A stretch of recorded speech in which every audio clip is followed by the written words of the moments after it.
Oh, Justin Fields had a big exhibition game against the Dolphins, and he said the game feels slow to me. I'm not sure that I've ever heard a rookie quarterback say that. Justin Fields out of Ohio State, drafted by the Chicago Bears, who have never had a really good quarterback. Interesting, right? Huge franchise, big market, have had some success. I was at their Super Bowl in the 80s. Walter Payton, well, Mike Ditka didn't let Walter Payton score, but Walter Payton was the featured back on the team. And, of course, they played for another Super Bowl against, Manning and the Colts, but didn't have the QB, necessary to win it in Rex Grossman. And so I'm watching the big shows today, and Fields is going to Canton, Ohio. So is Trey Lance, who had a big play. Zach Wilson had a nice weekend with the Jets, Trevor Lawrence. So here we go. Most of these guys are in a better position than ever before to play it, but it's early. We may want to pump the brakes. We'll bring in former college quarterback, national college football analyst with ESPN. He joins us on the Modelo guest line. He is Tom Luginbill. Lugs, Justin Fields from Ohio State went, I think, 14 of 20 with 2 touchdowns against the Dolphins in an exhibition game over the weekend, and some of the NFL media have him going straight to Canton, Ohio. Your thoughts? Well, let's get into the regular season where all of the starters are playing. Nothing is vanilla, and he starts seeing a variety of things he's never seen before. Mm-hmm. So I would agree with you. I think we need to tap the brakes a little bit. Listen, it's a great sign. It's a great signal that maybe Chicago made the right choice. Nobody's ever disputed his talent, nor has anybody disputed any of, whether it's Trey Lance, whether it's Zach Wilson, whether it's Trevor Lawrence. It's that jump, and can you make it? If you watched Trevor Lawrence the other day, he's going to have to start learning that in the offensive line in the NFL, they're not where they need to be. He can't hold on to the football. He gave up 2 sacks and he didn't throw the football away. Right? That's unlike him, but he's also not used to having that type of pressure so quickly. So he's going to have to make some adjustments. So, I get fascinated with it, just as I do with high school quarterbacks going into the college ranks, because I don't think people realize how steep the curve is. And you know what? Hey, there is a very, very small percentage where the curve just is mild. I mean, it is at both levels, high school and college, and NFL. But by and large, for the most, it's a learning process. And, people are very, very quick to forget how poorly Peyton Manning played as a rookie. He was awful. What did he throw? 18 interceptions, I think? 28. His rookie year. What was it? 28. Okay, 28. So we forget that, all right? We just put a yellow coat on him. So we've got to take some of these things with some perspective and let these kids grow and mature. And the one thing that I think is really important, especially for a Zach Wilson, a Trey Lance, a Justin Fields, even a Trevor, but the guys that are dynamic athletes, the NFL is finally embracing that. They're not trying to put guys, all right, you're either going to be in the multiple pro style or you're going to be in the West Coast. And there's no other option. And you can thank Andy Reid for that, because he finally stepped aside and said, you know what are we doing here? We can't stick a square peg into a round hole. We got to start basing the offense around how these guys were groomed, how they were brought up, and doing what they do best. And I think because of that, in the era that we're in, it gives guys like Trey Lance and Fields and Zach Wilson, it gives them an opportunity to be at their best, because you're not fighting an uphill battle scheme-wise. Tom Luginbill, who has run recruiting at ESPN for over a decade, national college football analyst, joins us on the Modelo guest line. Okay, when evaluating quarterbacks, whether it's Trevor Lawrence, Tua, Shea Patterson, among many others, when Tom Luginbill sits down and starts that process, what's the first thing you're looking for? Accuracy, and the second thing is decision making.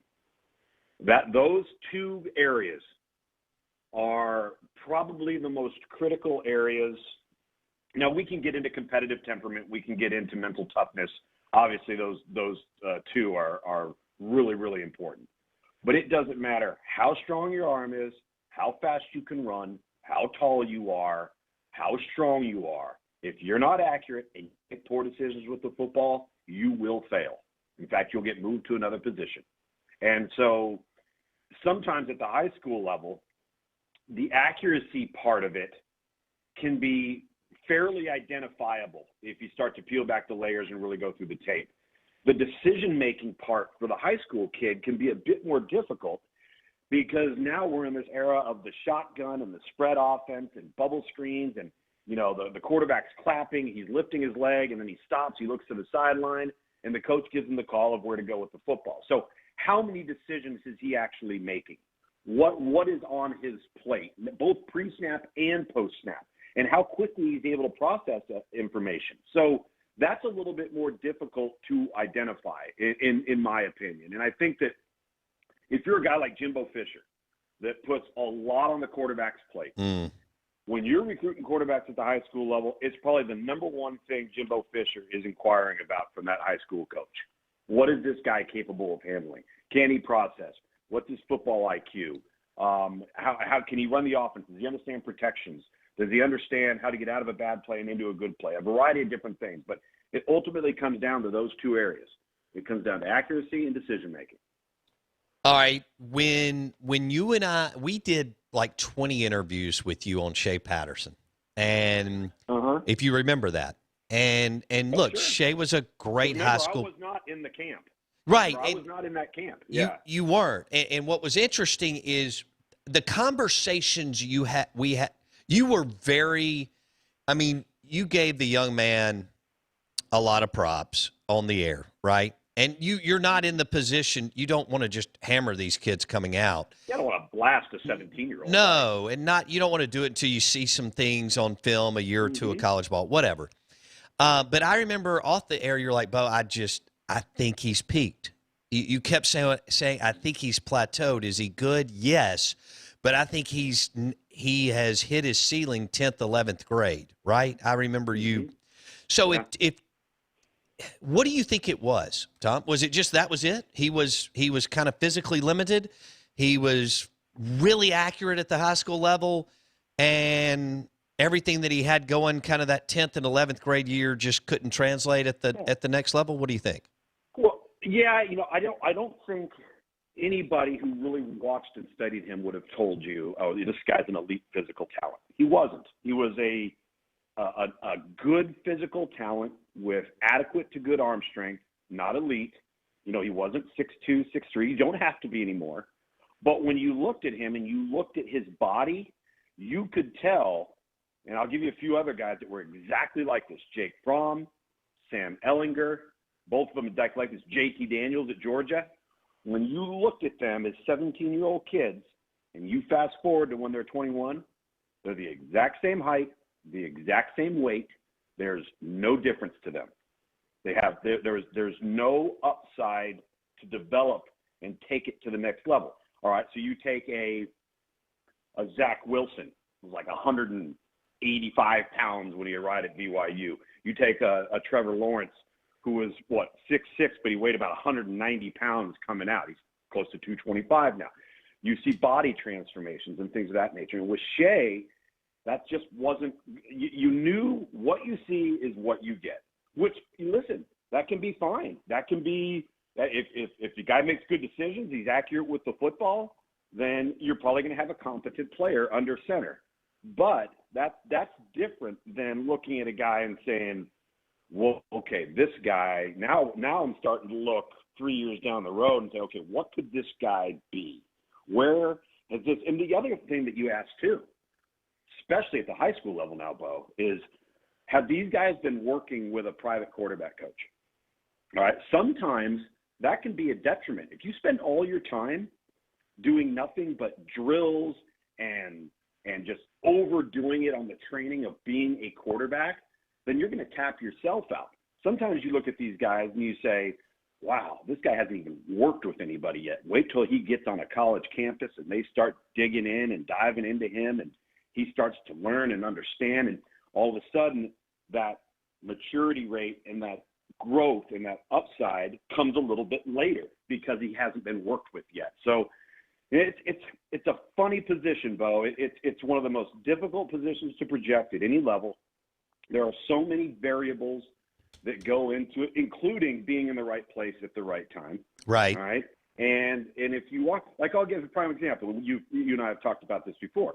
when I was playing in the Arena Football League and then started coaching, and my dad was in NFL Europe, and Kurt Warner is just lighting the world on fire. So we're trying to get Kurt Warner out of the Arena League and allocated over to Amsterdam in NFL Europe. Couldn't get anybody in the NFL to sign him and send him over. The Rams finally did, okay? So the Rams, he's in the Arena League, all right, coming along, he's lighting the world on fire, goes over, beats out, Jake Delhomme was our second-string quarterback on that Amsterdam team. He beats out Jake Delhomme. They go, I think 9-1, 8-2 with him. He goes back to the Rams, all right? Now, I don't know if they ever had any intention of keeping him. I'm sure everybody will line up to say that they did because of what we know now. he gets into camp. All of a sudden, Dick Vermeil, Mike Martz are sitting there going, well, this guy just played 10 games, played well. Now, all of a sudden, he's pushing Trent Green. You get into the second preseason game, Trent Green goes down, all right? So you've got to be in the right place at the right time. Sure, Dak Romo. Have the right people around you. Yeah, you absolutely. You've got to have the right people around you.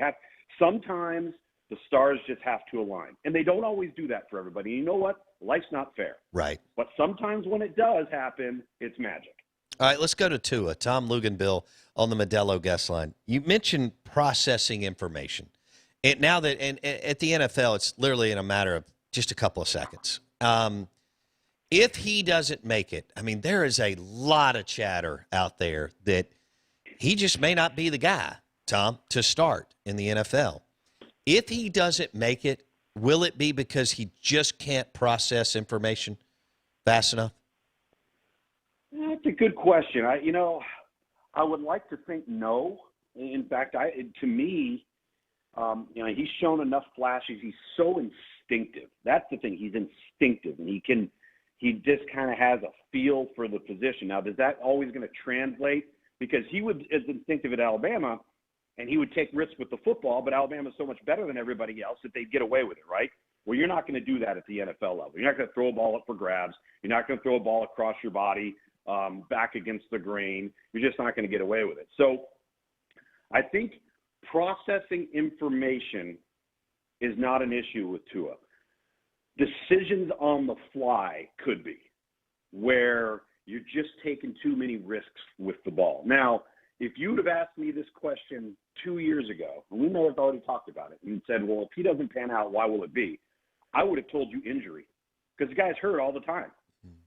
He was hurt his entire career at Alabama. It was always something nagging here, something nagging there. He had the ankle surgery, then he has the hip surgery. It was always something. So to me, when a guy's always been hurt, he's going to get hurt.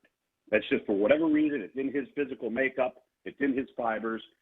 So I would actually argue that if for some reason he gets going and he's shown some flashes, again, he's only in year 2. They're a rebuilding franchise right now. I would probably argue that if he doesn't make it, it'll be because of injury, like I thought from the very beginning. And hey, listen, I could be wrong, but I think it's more about that than it is processing information. And for him, processing is not the issue. I think it's the choices he makes on the fly. Okay, interesting. The NFL will run out of patience pretty quick, but now he's a first-round pick. They get the benefit of the doubt more than, and he's from a blue blood program. I don't know if that really matters in the meeting room anymore, but it's going to be interesting to see, Lugs, if they cut the cord, or if he can turn the corner. I mean, hey, 4 or 5 weeks from now, he may be able to turn the corner. I don't know. It's fascinating what's going on. Peyton Manning threw 28 interceptions as a rookie. Did Tua do that last year? No, because he didn't play that much, and he got pulled twice. I know he didn't. No, but I will say this. Here's what Peyton said in a podcast the week before getting inducted. He said, because they were giving him a hard time about throwing the 28 picks, and he said, well, guys, there's no doubt I didn't look good that year. But he said, but here's what I did do that most don't. He said, they decided to play me. Most guys don't come in until game 4, 6, 9, and that makes a big difference. Maybe even, 10, 11, 12. And then he said one thing that the Colts decided is they weren't going to pull me.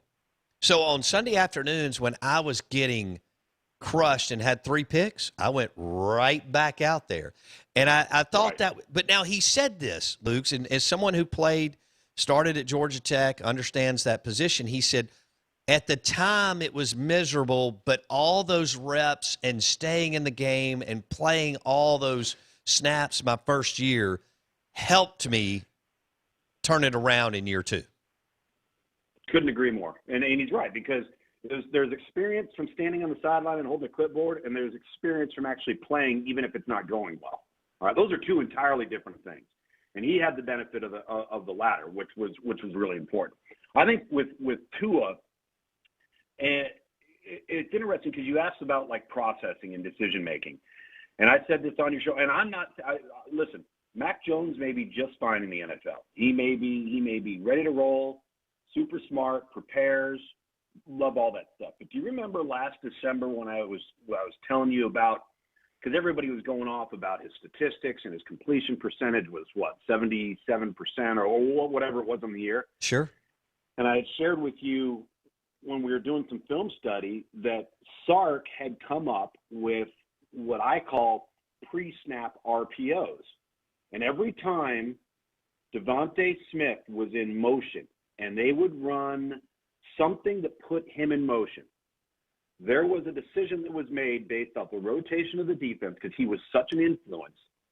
And pre-snap would tell Mac Jones where to go with the ball. He didn't have to do anything post-snap, nothing. It was all pre-snap, run pass option or pass option. Okay, so you may not be running it or throwing it. You might be throwing it here or throwing it there. But it was quick, out the gate, the whole 9 yards. On those plays on the season, he completed 92% of his passes. That is incredible. 92% of his passes, but didn't have to process anything. So now you're sitting there and you're looking at that going, brilliant move, Sark. You know, it was you got the personnel to really influence people. You can make things easier on the quarterback. You can go faster because not a lot of people are thinking. But then from an NFL perspective, are you looking at that completion percentage and are you saying, okay, he completed, 77 or whatever it is percent of his passes, and they were all on, intermediate, deep level throws, tight windows, all those sorts of things. Then you ask, okay, if Mac Jones was playing at Kentucky, where he originally committed out of high school, would he have been a first-round draft choice? And so I don't know what's going to happen with Mac Jones. That's a good question. I think he was the benefit of remarkable talent, remarkable coaching around him at Alabama, took advantage of it, and he blossomed into a first-rounder. But again, guess what? Right place, right time. Tom Luginbill on the Out of Bounds show and the Modelo guest line. All right, right now we can say Matt Corral, looks better than so many of these guys that we thought were supposed to be stars at that position. Luke's. Mm-hmm. His arm, his ability to extend plays, and of course the offense he's in is perfect for him. All right, let me switch gears. We've got a couple of minutes here. A&M. You mentioned them early. Mississippi State and Ole Miss both play A&M this year. Haynes King, Zach Calzada? Calzada, yep. What do I have there? What am I looking for? Calzada is a rare arm talent as a passer. He's not a dynamic athlete. Haynes King's a little bit more of a dual threat, can extend a little bit, can make things happen with his feet, so they're a little bit different. Again, knowing what I know about Jimbo and following that offense and visiting with him in preparation for games that we've done in the past, it's going to be about who can run the offense, because he doesn't care if you're a redshirt freshman or you're a senior. I think I shared this with you in years past. The question I asked him of Jameis Winston when he was a redshirt freshman, I said, well, how, he's just a redshirt freshman. And this was the year where he was unconscious, won the Heisman Trophy. I said, how much are you doing and how much is he doing? And he said, oh, no, he's running the whole entire thing. Because that thing comes from the sideline, and from that point on, it's all him. So whichever of those two guys can display that they can do that will likely be the guy that they will go with. My inclinations is probably going to be Haynes King. I think Haynes King is a more accurate passer than Zach Calzada. Even though the arm strength's very enticing, it's got to get to the right spot. Okay. And by the way, did you see, they lost McKinley Jackson? That's a big blow. I saw he got arrested. Yeah, man. That guy's a difference maker in the defensive front. They can't afford that one. Oh, he's from just down the road here, you know.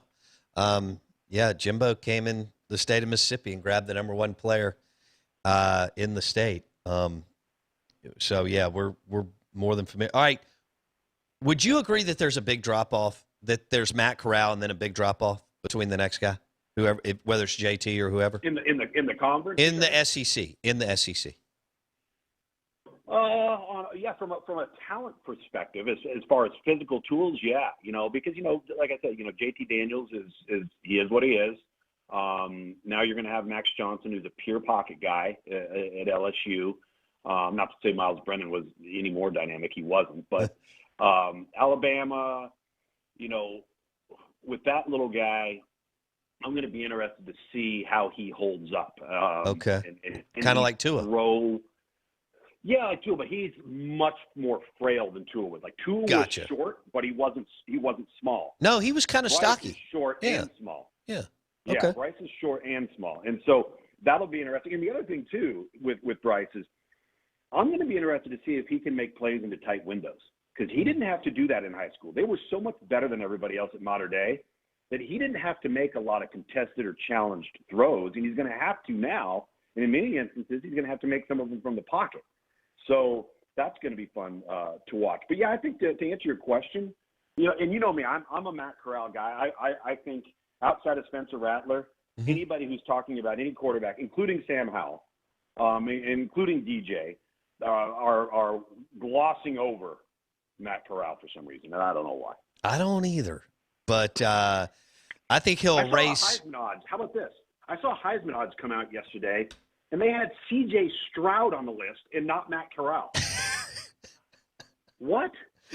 Well, I mean, come on. Lugs, I think he's going to erase all doubt from now through Thanksgiving or so. So, and I think midway through the season, people will start to understand, what he can be and how good he is. And they could boat race Louisville. Man, I didn't realize how young Louisville is. And they still, out-recruit them by 25 spots or something like that. So going to be a monumental task for Coach Satterfield and so on.